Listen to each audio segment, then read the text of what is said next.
বাবু আপনি আসবেন। মালিকের কাছ থেকে যে সরকার টাকা নিয়ে আমাদের দেশে কার কাছে কত টাকা পাবে সবাই আপনি বলেন দিন। প্রতিটা লোকের কাছে নিচের পদে মালিক পক্ষ 70-80 হাজার করে টাকা পাবে প্রতিটা কর্মচারীর কাছে।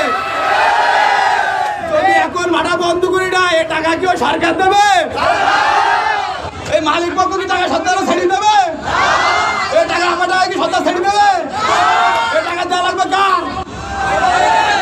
তাহলে আমার টাকা যদি আমার দেয় ভাটা ডেটানো কম আর কোনো কি কমাসের কাজ করি ভাটাই। আমরা ফাল্গুনের 14-15 পর্যন্ত কাজ করি একটা ভাটায়। এখন কি মাস? ফাল্গুন মাস মানে 1 মাস বাকি। তাহলে এখন যদি ভাটা বন্ধ করে দেয় আমরা খাবো কি? আর তাই যদি ভাটা বন্ধ করে এত শখ থাকে তাহলে এই যে মালিকের তো লোন নিতে হয় ব্যাংকের থেকে এই ডাগুন দিয়ে তারা বন্ধ করে দিক। আর মালিক পক্ষ এই ডাগুন ছেড়ে দিক। মালিক কোনো টাকা দিয়ে দিক নাকি? তাই এই শরীরে সারা দিন বাদ দেয় না। ডিজিটাল বাংলাদেশ ডিজিটাল বাবা চালাইতেন, আপনারা তো বহু চালাইছেন, আমরা একটু ভাড়ার মধ্যে চালাই।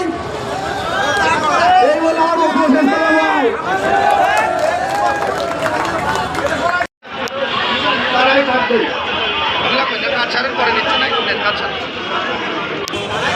আমরা যে ভাটা চালাই ভাটায় কাজ করি দেখেন ব্যক্তি নিয়েছে। আমরা গরিব অসহায় মানুষ কতক্ষণ দেখেন কোন জায়গায় যাবো, কার আশায় যাবো? আমাদের তো মালিক না থাকলে আমরা কোনে যাবো? আমাদের হযরত মুহাম্মদ সাল্লাল্লাহু আলাইহি সাল্লাম একজনের মারার মধ্যে কিন্তু সে নবীয়তের দাম পেয়েছে। আমাদের রুজির মালিকও কিন্তু মিয়াদের মাধ্যমে আমাদের রুজির মালিক। আমরা তাদের মাধ্যমে রুজি করি, আমাদের মাধ্যমে তাদের ভাটা চলছে। সবাই এতগুলো মানুষ, আমাদের বাড়ি আলার যদি কাজ করে তাও মেয়াদের পথে ফোন দিতে হয়, সরকারের সাথে কথা বলতে হয়, ওই থানায় যাতে হলো মেয়াদের নিতে হয়, সাপোর্ট করতে হয়। এই ভাটার জন্য আমাদের কথা হচ্ছে এই কর্ম প্রতিষ্ঠানটা যে বন্ধ নয়। যেমন 3 চাকার গাড়ির জন্য ঢাকা শহরে মিছিল মিটিং করে তারা আন্দোলন আদায় করে নিয়েছে।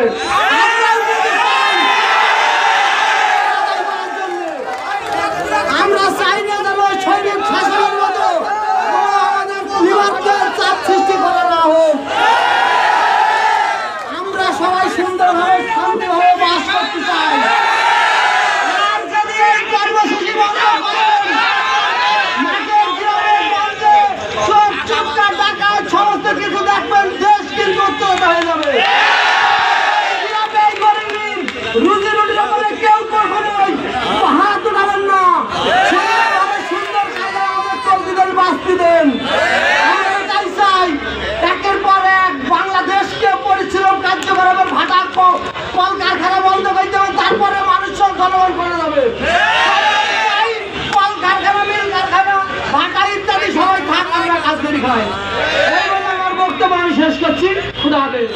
প্রতিবাদ এবং ইট প্রস্তুত ভাটা স্থাপন নিয়ন্ত্রণ আইন 13 এবং ইট প্রস্তুত ভাটা স্থাপন নিয়ন্ত্রণ সংশোধন আইন 2019-এর প্রণীত জিজ্ঞাসা ভাটা ছাড়পত্র ও লাইসেন্স প্রাপ্তি জড়িত নিয়োজনের জন্য বাংলাদেশের ইট প্রস্তুত মালিক সংসদের বক্তব্য উপস্থাপন নিম্নে উল্লেখ করছি।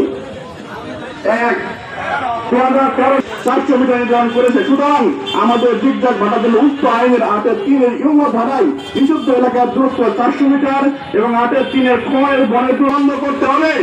সরকারিভাবে আর্থিক ক্ষতিপূরণ দিতে হবে। মাটি কাটার জন্য ডিসির প্রত্যর্পণ নেওয়ার বিধান বাতিল করতে হবে।